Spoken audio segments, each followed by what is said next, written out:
Good evening, Bucharest. Future spoilers. Getting to know things that happen in the future before they actually happen. That's cheating, isn't it? Do we love cheating? Yes, we love cheating. When I was a politician and doing interviews for television, I would sometimes taunt the reporters. When I saw they were still setting up the camera and weren't really ready yet, I would say things like, well, you know, I'm a politician, so it's not really cheating unless you get caught doing it. And they would get all stressed out and try to get the camera rolling in case I would say something like that again. That was fun. So, future spoilers. A bit of background about me. I'm Rick Falkvinge. I'm Falkvinge on Twitter.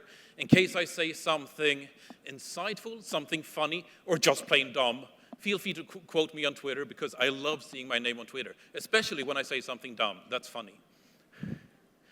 So, a bit of my background. My claim to fame is that I founded a new political party in 2006 with a mission of defending the internet and civil liberties. It spread to 70 countries, so it was quite successful by any measure. And I led it for its first 5 years in its original country, Sweden. Under my leadership, we put 2 people in the European Parliament, so that was good. And we did this using new methodologies.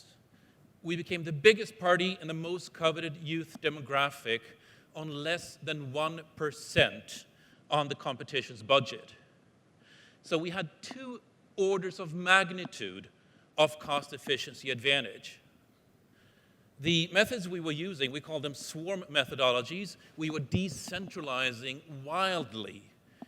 And they can be used by, frankly, any business or social cause, or, well, almost any. There's a small asterisk there.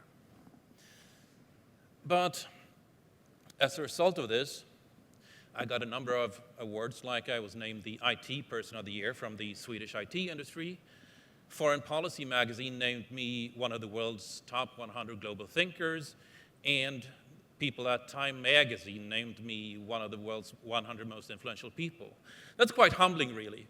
I'm not saying they're incorrect, but it's still quite humbling. So, today's entertainment. Spoilers for the future. We're going to be talking about Bitcoin. We're going to be talking about the underlying technology for Bitcoin, which is called the blockchain. And we're going to be looking at some conclusions for the power struggles for the next decades when we realize the implications of this. So, Bitcoin blockchain technology and how the power is about the ledger. Bitcoin. How many in here have heard of Bitcoin before? Let's see a show of hands. Okay, so that's about half, I'd say, ballpark. How many in here have used Bitcoin or are carrying Bitcoin right now? Another show of hands. 1 or 2. Okay, so that's a few scattered hands. So going through this just briefly, what Bitcoin is. In 2008, somebody with a Japanese name solved a really difficult problem. And that problem was how to make many people agree on a set of data, a set of facts, like a language. How do you make a group agree on what a language is? It evolves quite naturally. How do you encode this into technology?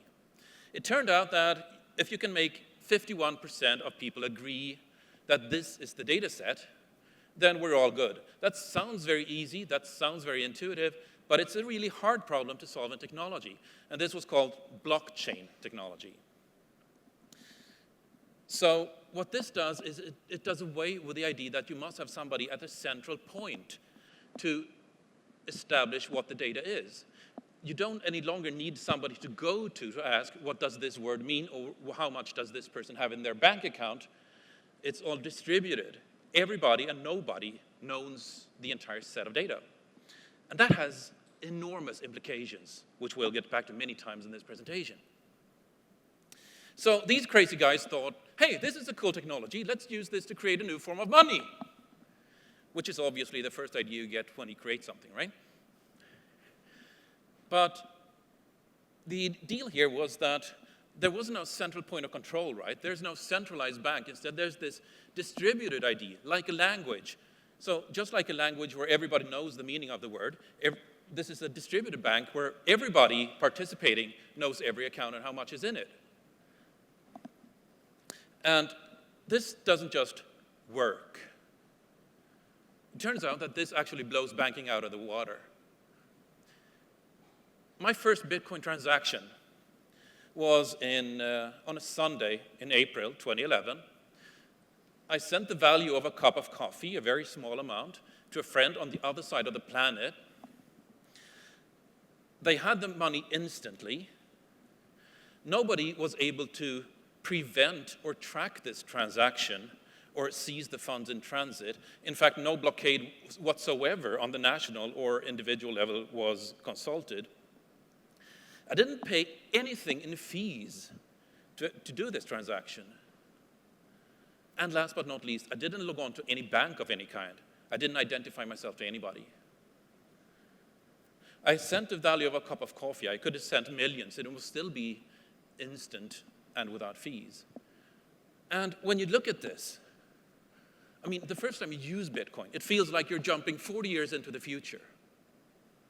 But what's really happening is that it's banks that, for some reason, have stopped developing. So they're not any longer fulfilling the expectations we have. Just beginning with the fact that I did this on a Sunday, right? And then moving on to no fees to the other side of the planet, instant, and so on. So I observed then that Bitcoin is going to do to banking what the email did to postal services. This is going to obliterate today's banking. But with any money, it's only as good as its usability. So what can you use Bitcoin for? Early 2011, it was kind of limited. You could use Bitcoin or rather you could use US dollars to buy Bitcoin, which you in turn could use to buy back your US dollars. So it wasn't very useful.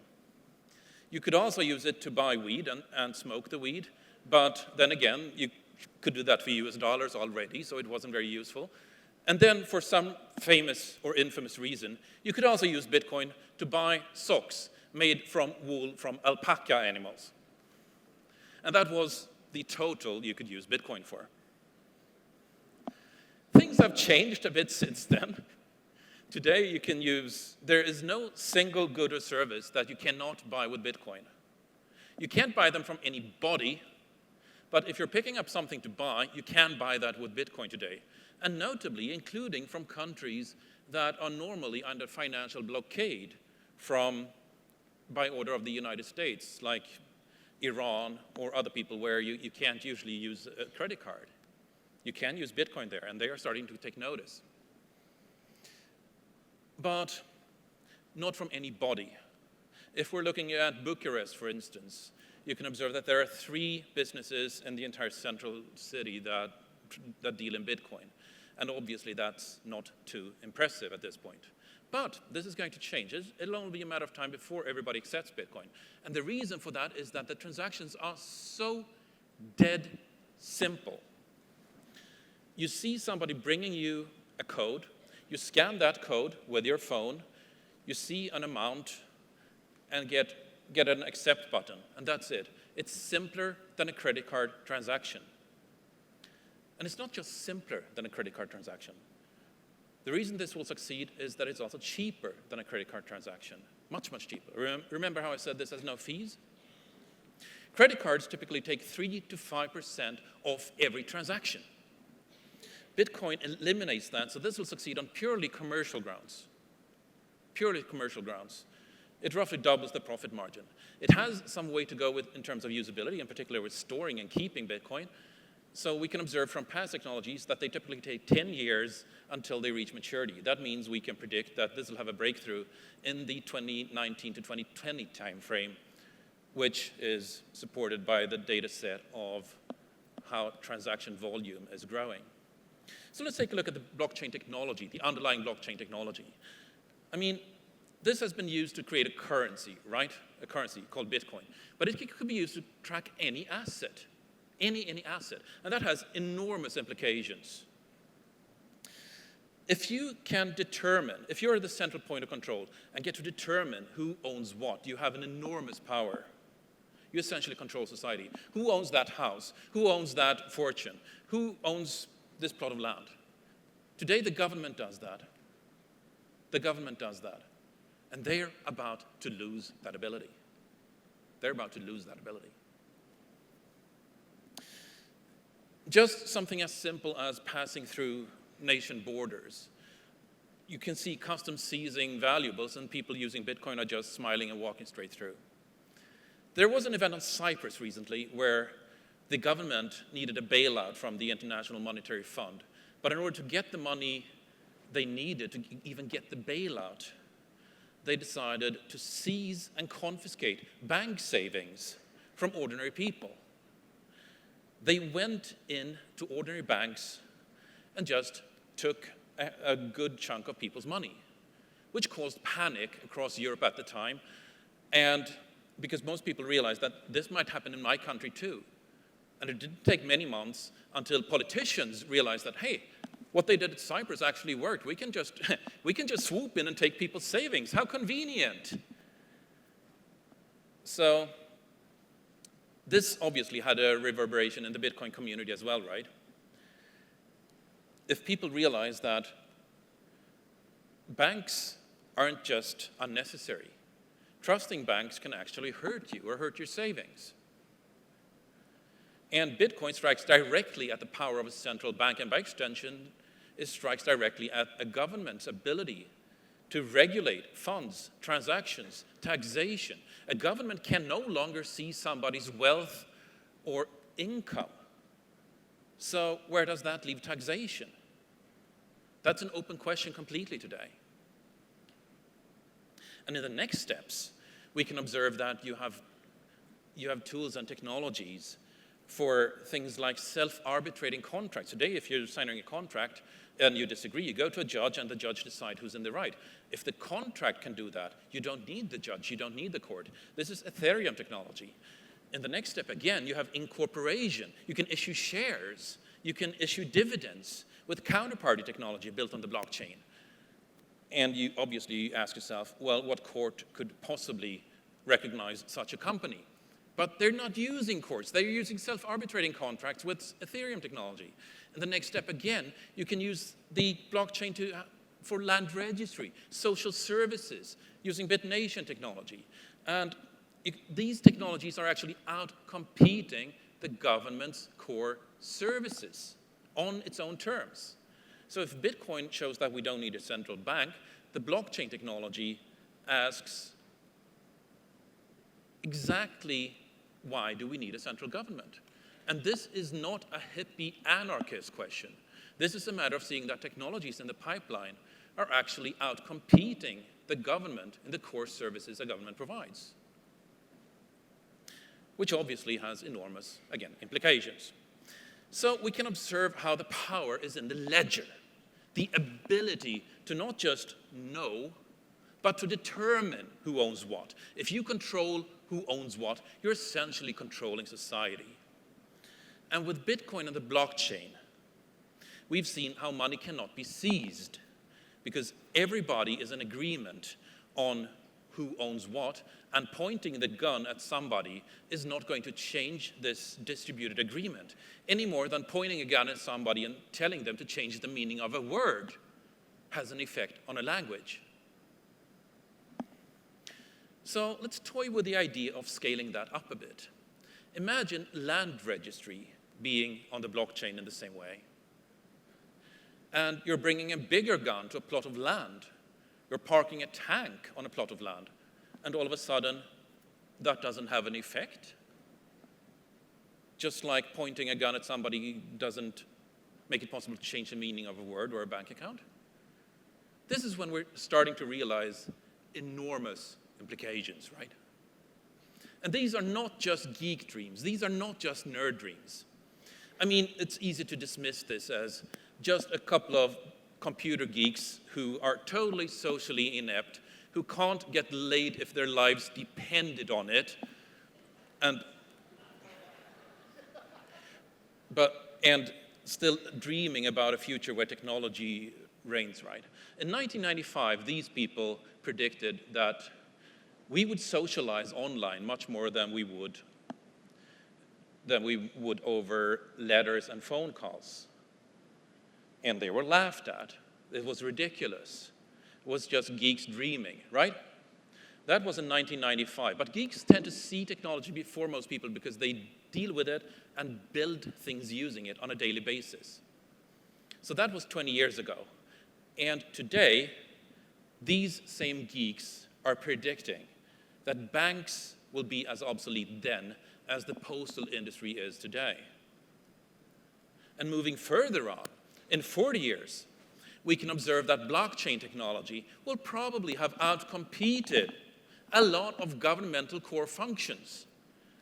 The technologies in the pipeline just today, we can see them outcompeting land registry, we can see them outcompeting incorporation, equity, dividends, courts. These are core government functions. And this is just what we can see today. This is what we can see today. So, in closing, yeah, obviously the government won't let go of this power without quite a fight. But that's a bring out the popcorn scenario. In closing, the internet brings much more change than we could possibly first imagine. We knew that it would bring more change than we had imagined. We just didn't know quite what. But this is typical for a very disruptive technology, because the generation that invents it can only think of a new technology in terms of what it replaces. It's the generation after them that sees the new technology in its own right, in its own potential, and builds things on it on its own merits. And that's what's happening now. This was the case with electricity, this was the case with the printing press, this has been the case with every major disruptive technology.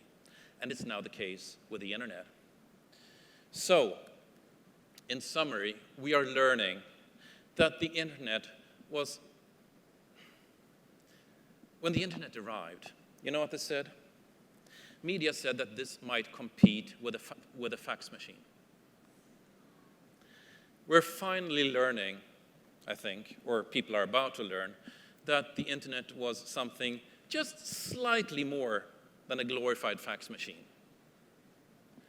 And this fight is going to stand over finance, over core governmental functions over the next couple of decades. And that's my spoiler for the future to you tonight. Thank you.